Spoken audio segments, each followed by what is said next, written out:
You get a new email. The AI automatically decides if it's coming from a new potential customer or not. If it is, they receive a quick auto reply to set their timeline expectations. Their data is then added to this Google Sheets CRM template automatically. And here we have a handy view where we can see which leads we need to take action on and track when we have taken those actions. Once they decided to purchase, from the sheets directly we can send out the email including their order form and payment link. So if you receive customers through email, then a system like this can not only save you time, it can also increase your response speed and thus close more sales. And also just in general make you more organized with this process. So if you are interested in setting this up fully for yourself and if needed customize it exactly to fit your process, then watch this video where I will walk you through all of the steps involved. Also, a quick introduction. I'm Milan and me and my team is building out compact business applications that live on the top of the tools that you already use and streamline and automate the processes taking up your time. And we now offer to write a custom design document for your unique process for free. And it also includes a recommendation for the best tools and AIs for the job. So if you're interested in that offer, check it out in the description. Also, as this is a new channel, I really appreciate if you can like and subscribe if you like the content. Now, on to the details. So, to look at the architecture of our simple app and the components, we basically have our email client, which is Gmail in the example, although it can be anything else. It would work with Outlook and other clients as well. And the other one is Google Sheets, where our data is going to live, and that's where we can organize and track the later steps. And what we do want to automate is the step of getting the emails into our Google Sheet template and also running it through ChatGPT to make sure that we're separating customer emails from anything else that is irrelevant. And then we also want to send automated emails based on the status in Google Sheets, which is another integration or connection that goes the other way. And to act as a glue between these two tools and also to allow us to integrate AI into the flow, we are going to be using an automation tool, a no-code automation tool called make.com. And make.com is going to be able to connect to both our email client and to Google Sheet and facilitate the connection between the two without having to write code. There are other automation tools, of course, like N8N or Zapier. This would be possible to set up using both. In my opinion, make.com strikes a pretty good balance between being both very affordable and powerful while being relatively easy to use as well. So in my experience, the most powerful tool is N8N, but also it has a higher learning curve. So make.com is generally a pretty good place to start. The first component I will show in more detail is our Google Sheet CRM or Customer Relationship Management template. This is a very simple template. It's more here to showcase the possibilities, but you can, of course, add any more columns and track any additional variable from your contact. So the way how I like to do this, I will start doing it on another sheet. Of course, you will get the full template in the video materials, but I also want to show you how to build something like this from scratch. So I like to use a table, which you can reach at insert table instead of just using the sheet cells. This is going to organize the data a little bit better, and it allows us to have data types for each column, which I think is generally a good practice for databases like this. And so the first two columns is just going to be name and email, which are simple text columns. And then we have the stage, which is a drop-down. So what that means is that we are going to be able to set the specific options that we want it to have, and we can assign a color to each for better look. And basically I have added several here, and to make everything a little bit simpler, I added the our turn and their turn as part of the stage to make sure that we know when it is our turn to make an action, and so we can filter based on that. And also a special stage is the needs order form. And when we set a row to this, then that is going to trigger the automation when it sends out the order form. And based on the price that we set here, it's going to be able to send the payment link as well. So yes, we basically have this stage as a drop-down, and we have notes as another text, and price, which is going to be a number field or currency field.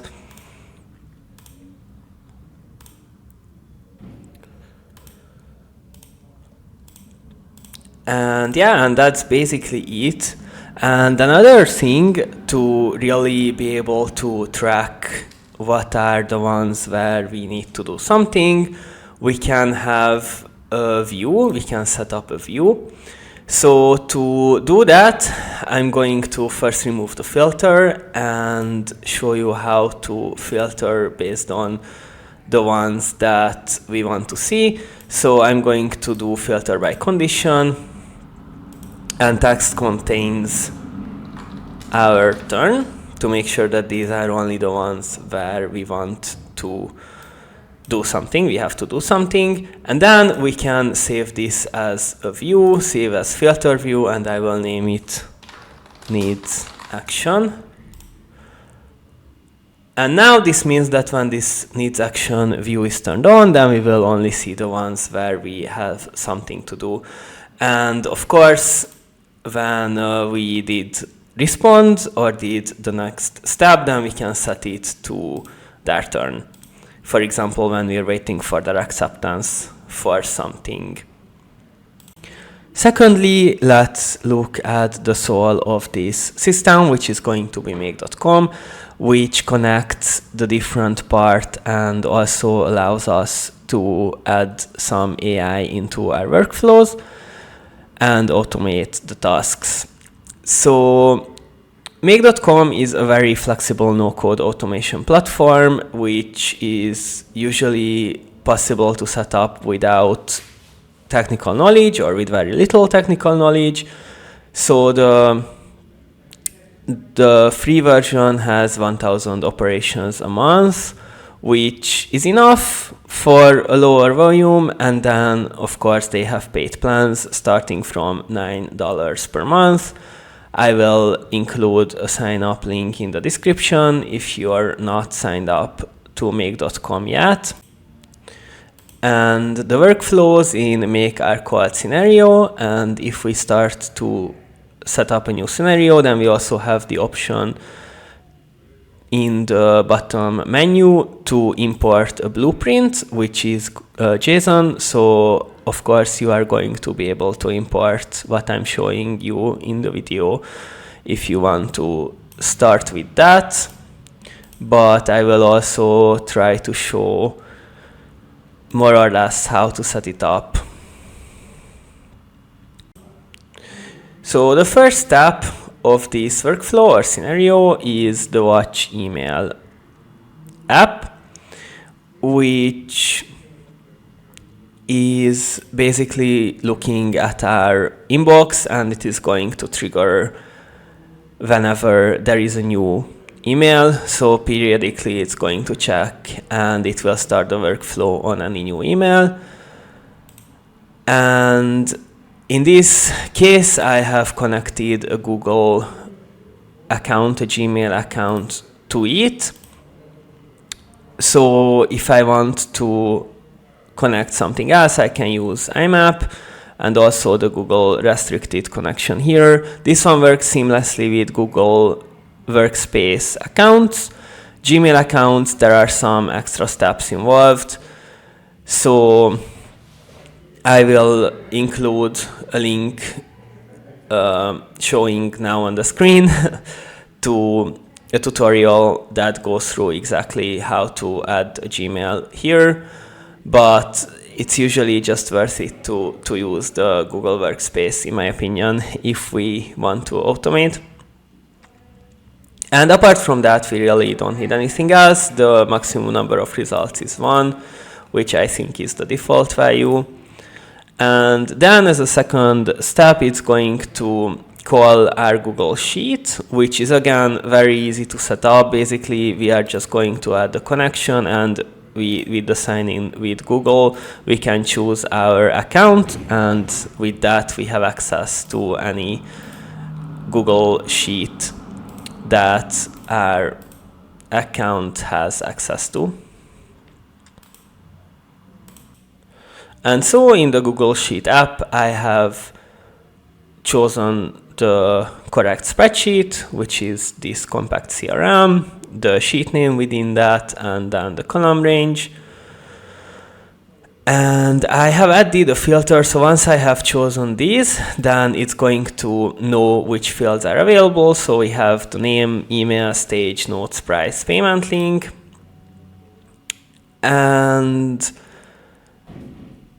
from this, we can basically filter by email. So I'm really only using this one to check if an email is already in the sheets, to make sure that we're only adding new customers. So if someone is already in the sheet, we don't want to add them twice.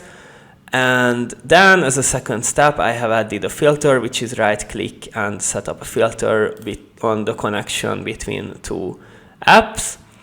And here I have added that only if the total number of bundles is equal to 0, meaning that only proceed if there is no one with that email address so far in the sheet. And then, of course, we have our OpenAI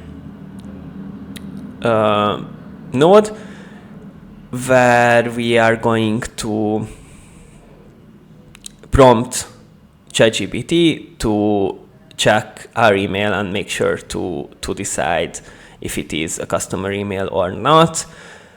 We do need an OpenAI connection for this one, and in the online app here it's set up how to add that. Basically, we need to create a platform.openai.com account and get an API key.